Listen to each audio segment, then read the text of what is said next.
الحمد لله وحده والصلاة والسلام على من لا نبی بعده اما بعد۔ دوستو اور بھائیوں، آج کل اکثر لوگ دعا کے لیے کہتے ہیں کہ حضرت جی دعا فرمانا، پریشانی اور بیماری بہت زیادہ ہے، سکون اور آرام نام کی کوئی چیز نظر ہی نہیں آتی۔ اس میں کوئی شک نہیں کہ نیک لوگوں سے دعا کروانی چاہیے، لیکن آفات اور مصائب سے چھٹکارا پانے کا بہترین اور آسان ترین حل صدقہ ہے۔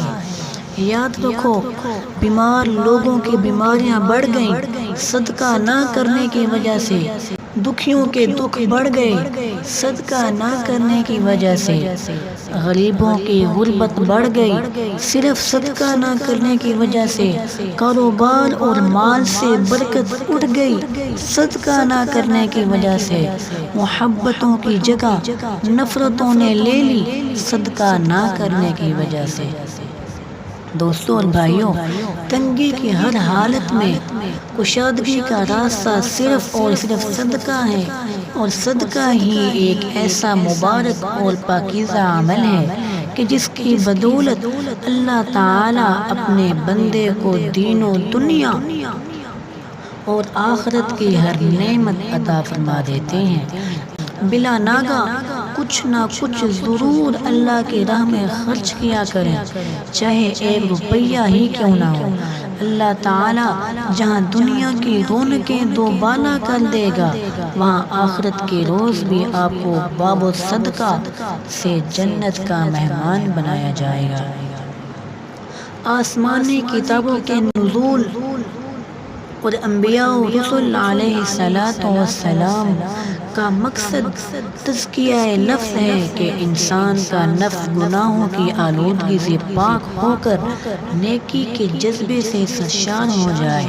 تو اس مقصد کو حاصل کرنے کے لیے انفاق فی سبیل اللہ یعنی اللہ کی راہ میں صدقہ کرنا بہترین ذریعہ ہے۔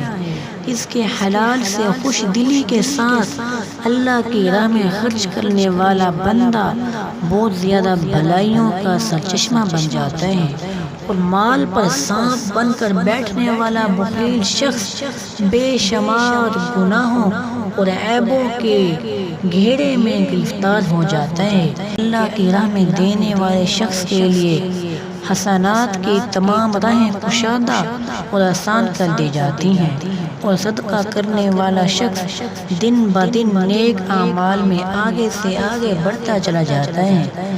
اللہ تعالیٰ سے دعا ہے کہ اللہ تعالیٰ ہمیں بھی زیادہ سے زیادہ صدقہ کرنے کی توفیق نصیب فرمائے۔ اللہ تعالیٰ ہمیں آپ صلی اللہ علیہ وسلم کے اسوہ حسنہ پہ چلائے، آمین۔ سبحان ربک رب العزت عما یصفون وسلام علی المرسلین والحمد للہ رب العالمین۔